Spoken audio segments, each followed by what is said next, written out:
galab wanaagsan daawadayaal halka aan sida tooska ahnan idinkala soo hadlayo Mawlaca Reeshe Cabdinuur oo ku yaal xarada qaxootiga Dhagaxley gaar ahaan Malowkajtiri sida aad u jeedaan waxaa galabta halkan ka soconaya banaanbixii ziyaaradii Allah u naxariistay caalimkii Soomaaliyeed ee Sheekh Maxamed Sheekh Xuseen Sheekh Cabdi loo yaqaan oo ku magac dheer Sheekh Axmed Raamoole iyo xuska nabigeena Maxamed naxariis iyo nabadgelyo korkiisa ahaatee banaanbaxan galabta waxaa ka soo qayb galeen dariiqada Axmediya dariiqada Qaadiriya ee Weysiga Zilciyo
waxaa khudbad aad iyo aad u qiimo badan halkaasi ka soo jeeday markuu dhamaaday banaanbixii weysiyada iyo zilciyada iyo Axmediya markuu dhamaaday waxaa khudbad kooban aad iyo aad u qiimo halkaasi ka soo jeediyay Sheekh Wali Sheekh محمد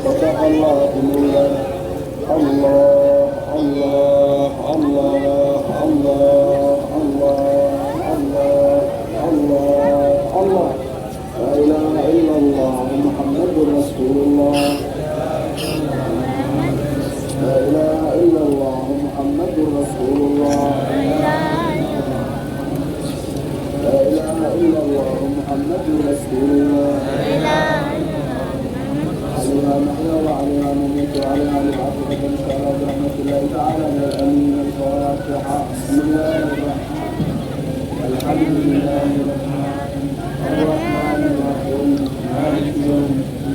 إياك نعبد وإياك نستعين اهدنا الصراط المستقيم صراط الذين أنعمت عليهم غير المغضوب عليهم ولا الضالين الصلاة والسلام عليك يا رسول الله الصلاة والسلام عليك الصلاة والسلام عليك عشر السادة السلام عليكم ورحمة الله تعالى وبركاته الحمد لله رب العالمين إلهي ما بسم الله وحاسب كل موضوع مالي ونعمله لنا ويشرفني ونما مسلمين رسول الله محمد صلى الله عليه وسلم أشكر اسكالوجود بالجدين أصنع صميلة وغفرا إلهي موجود بالجدين وقالت النبي عليه الصلاة والسلام وآخر الأنبياء زيارة ولد إلهي بكرم كها شيخ الشيخ محمد راموله زيارة في أيام الدين السورية الإسلام كان شيخها نبي محمد تجعل نبي محمد تجعل روحها sidaa darteedii ayaa marka nabi maxamed nabigaada sala allahu calayhi wasalam sidiisaba waxa weeye caashiqiintan way raacaan axibadana way raacaan marka ziyaarta xabiibkeeda maxameda sala allahu calayhi wasalam iyo dhalashadiisii dabaaldegeeda ziyaarta sheekha ayaa la socota carruurta aan joognan waa carruurta sheekheeda jaliilka ah caalimka ah faadilka ah sheekheeda sheekh cabdinuur sheekh cabdilaahi carruurtiisii ayaan ku sugannahay walilaahi alxamdu walminna insha allahu tabaaraka watacaala banaanbidi kii ayuu ilaahay nagu dhameeyey sheekheena sheekh cabdinuur nameegiiyo muraadkiisa allah sabiro umuurihiisii taam allah ka dhigo anta allah ka tijaabo insha allahu axbaabada alkiraam maqribka haddii la gudado waxaa xigi doona insha allahu muxaadarada ayaa xigaysa markii muxaadarada dhamaato kadibna haddana qatarkii ayaa caawa ah insha allahu tabaaraka watacaala ilaahay idinkiisa muxaadarada saas ayay u taagnaanaysaa reerka caawa dhan ayaa loo soo jeedayaa dadinka kheerka madinka kheerka ma daalo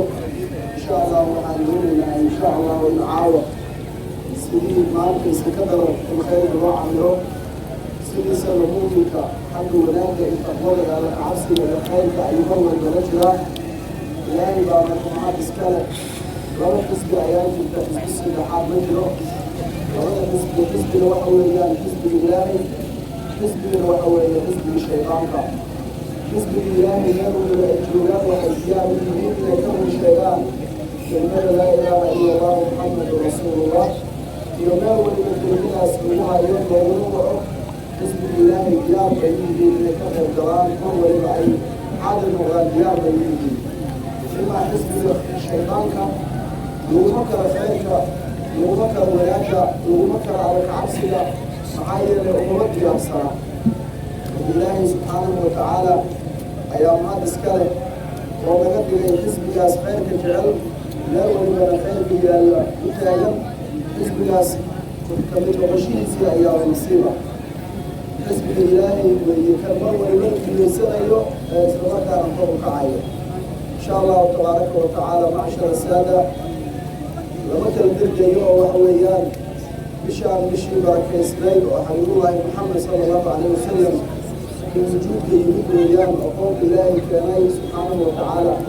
barakadiisii ayaa socota dabaaldegdiisii ayaa socda farxadda nebiga ayaa socota mu'miniintana way ka run sheegeen jaceylka ay nebi maxamed u qabaan sanadka sanadka ka dambeeya ayay mu'miniintu waxay isdiyaarinayaan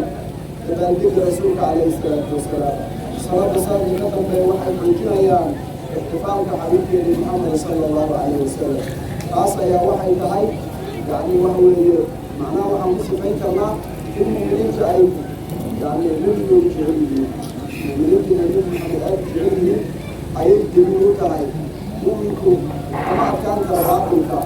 xaqa ayaa mar waliba idaynaya mu'minkana ahlulxaq weeyaan bayna dhawaaqaya insha allahu ilaaligii iyo aadaanka ayaa dhacay waqtigii haddina gudada muxaadaraas ayaa jiri doonta bilahi tawfiiq assalaamu calaykum waraxmatullaahi wabarakaatu وعليكم السلام ورحمة الله وبركاته. الحمد لله اللهم هذا السلام وعلمنا بعلمنا مشاهدتنا شاهدتنا ونسبة بالتعيين عليكم معنا في اختبار يوجه إليه اختيارين ونسبة بالتعيين مشاهدة مع بعلمنا سيدنا الجرد ونسمع العلم يكون شرف له ومنكر وكلمة بلد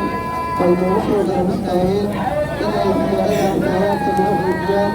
وحنوك بلغ الرجال وما معناه ومثل شرف الملوك شرف المستعين وعلى ربينا إنه لا يغفر ربنا إذا كنت كذا المرتبط وكانت بالله المرتبط علينا نقول كشرابين وكم دبغاتين وكتب غاتين الله نقول شكرنا على عبد الله شغداو يا دعاء مرتبة يقول لنا إن شاء الله.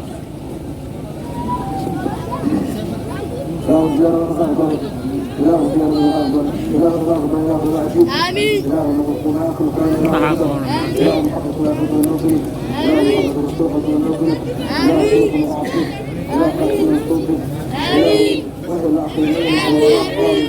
لكن الوصول الأكبر ونحن سافر بجانب طبعا تقاملنا ونصف تصاقع سبحان ربك رب العزة عما يصفون وسلام على المرسلين والحمد لله رب العالمين.